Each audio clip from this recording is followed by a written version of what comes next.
Afternoon. We are joined with world number 3, Xander Schauffele. Xander, welcome back, making your 7th start here and 3rd of the season. We'll just start off how it's feeling after a full week back at Arnold Palmer.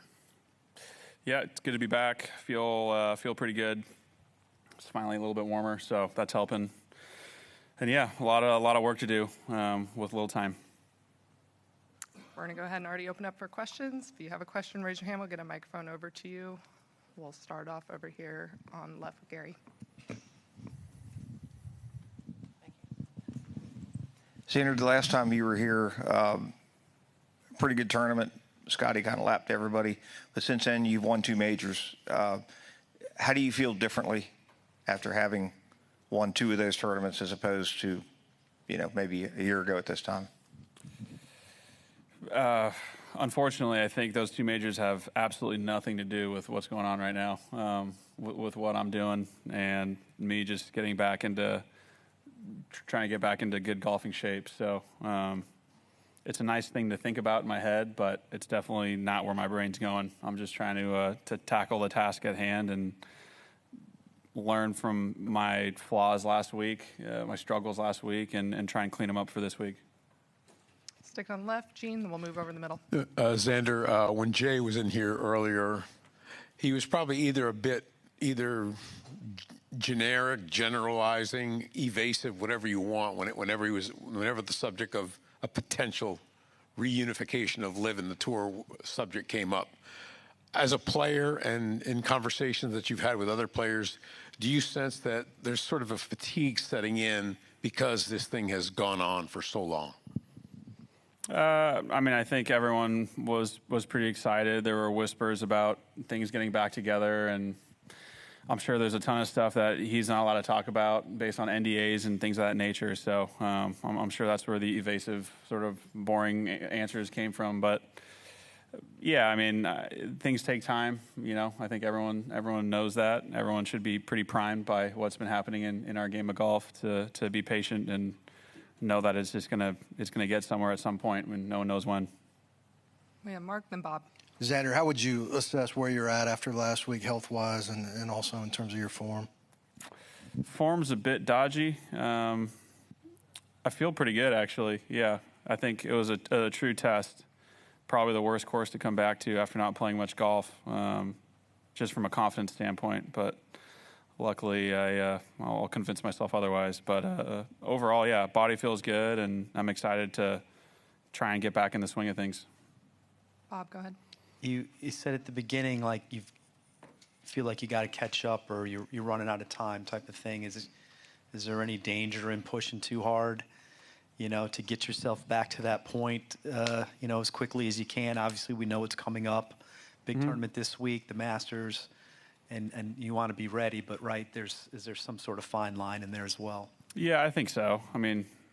Based on what I've been told, I hope I can't make things worse. As long, I got pretty much all hands on deck to make sure after rounds and before rounds I'm in a nice warm spot to get going. So is there a little bit of fear there? A little bit, but I think that's probably how I got hurt in the first place. Just too much run and gun, but I think I need a little bit of that right now. Was there just some rustiness last week, you think? I think you said you'd only played 18 holes twice, right, going in? So yeah, I played before Bay Hill. I played 9 holes with JT on a par 3 course, and then 18 holes with some of the Ryder Cup boys from the team. So call it 27 holes going into Bay Hill, which I needed a little bit more probably. Thanks. Moving over to the right, we have James, and we'll go up to Doug. What is the transition? Sorry, over here. What is the transition from a 9-hole golf course to a PGA Tour event at Bay Hill like competitively? A lot of nerves, a lot of thick rough, a lot of crusty greens, just stuff you don't see. I think I can see myself hitting the correct shot. It's just it is different when the gun goes off. It's different, having to make a 6-footer after not having to make one for quite some time. I had an off season and I played Century, which is usually a cozy warm up, and then nothing. So it was literally, it felt like it was, not just 6 weeks, but sort of call it, 3 months before, since I had to hit an important putt. So just getting the nerves, getting everything out, clanking a few chips. dumping a few bunker shots, just all those bad shots I hit last week, trying to get them out of my system. An unrelated question, but we've been hearing a lot about this fan forward stuff. I'm just wondering what, if anything, you've learned from that experience. I might get in trouble. I don't really know a whole lot about the fan forward, to be completely honest. I feel like I try to sign as many autographs as possible after rounds and get every kid that I can get. So I know there's been, I saw JT's email when I was at home and trying to get, a better experience for fans. So, but if you ask me specific questions on it, I will fail this test. I think autographs work, so. Move the microphone up to Am I Doug. supposed to know about this, Haley? What? What? Well, you asked Doug. Cool.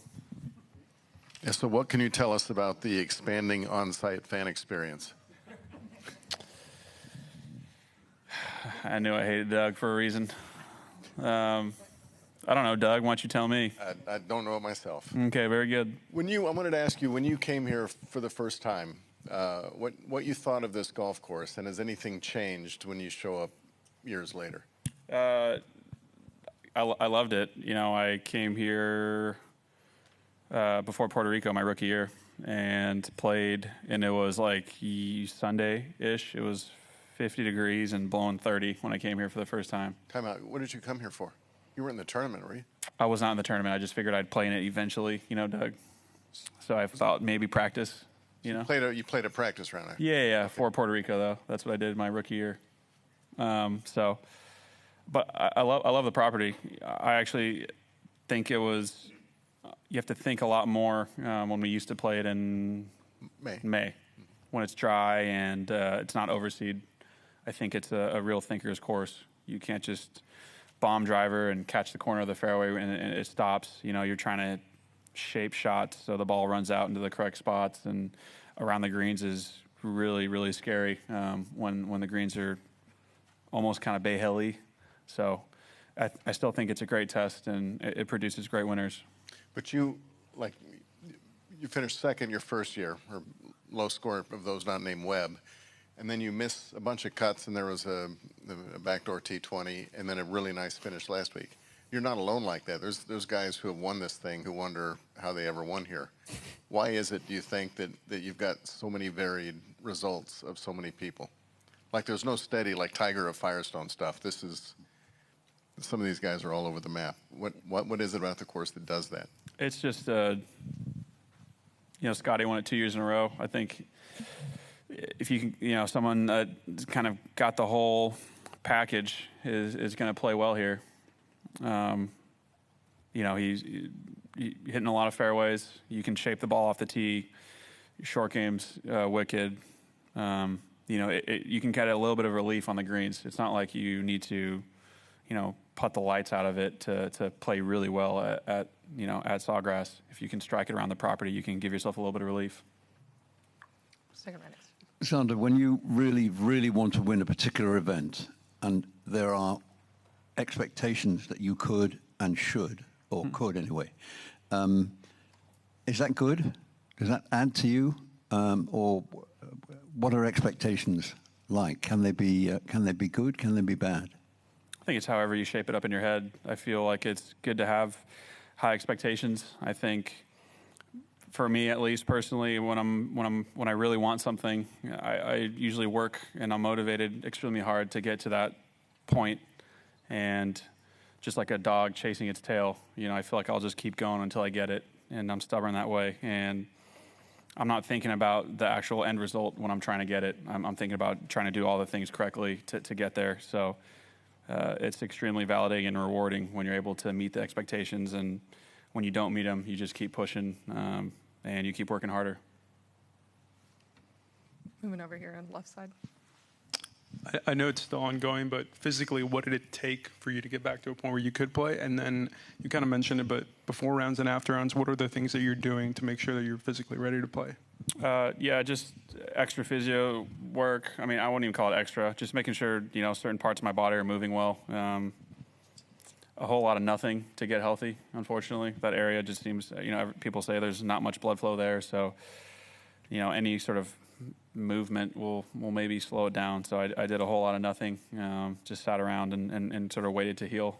And then, yeah, good physio work, seeing my trainer, kind of see both those guys twice a day. Xander. Oh. Go ahead. Oh, the free time. Yeah, I was able to, spend some quality time with my wife. Not a time where she, I'm at home doing nothing. So I think she probably got sick of me after the first week. And so able to watch more golf than I normally watch a ton of shows that I normally wouldn't watch early in the year. So, I mean, got to see some friends in San Diego that I haven't been able to see either because I'm trying to prepare for golf. So it was a pretty weird stretch for me. We have Ann and then Alex, and time for just a few more. Hey, Xander, how does the rough here compare to last week? And is there any mental hesitation at all because of the rib healing? I mean, I kind of got that out of my head last week. First thing I did was just throw a ball in the rough and said, here we go, So took a wipe out of it and felt pretty decent. So I think there's less hesitation compared to last week. Is the rough about the same? It's different. I'd say it's very lush and healthy here. It's a little stickier almost. Golf balls will sit kind of mid, and it seems more dense. Bay Hill felt it was a little bit spottier and kind of would fall or not sit as sort of upright. I don't know if that's a fertilizer thing. So just they're both thick though, and good to avoid. We have Alex on the left here. Yeah, two questions. One, in the answer to your first question earlier, you talked about blood flow. Are you still having issues where you're not getting good blood flow for the area that's injured? No, I just, he asked, sorry, I don't know your name, but he asked,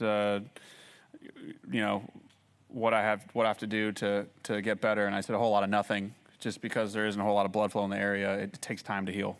Okay. The other question is generally you come to a golf tournament, your idea is to win, and that's what you're focused on.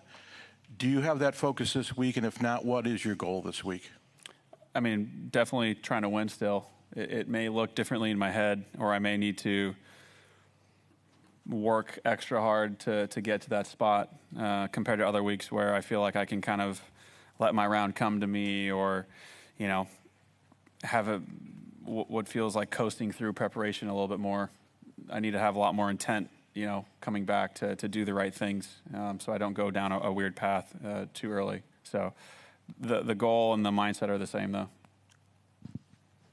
Perfect. We only have time for one more. Paul's going to be our final one. Xander, just wondering, with Scotty trying to three-peat here, you play with him a lot. Is there anything you admire about the way he prepares for a tournament? I mean, I think I admire his shots more. Played with him 9 holes today, and he just hits it really nice.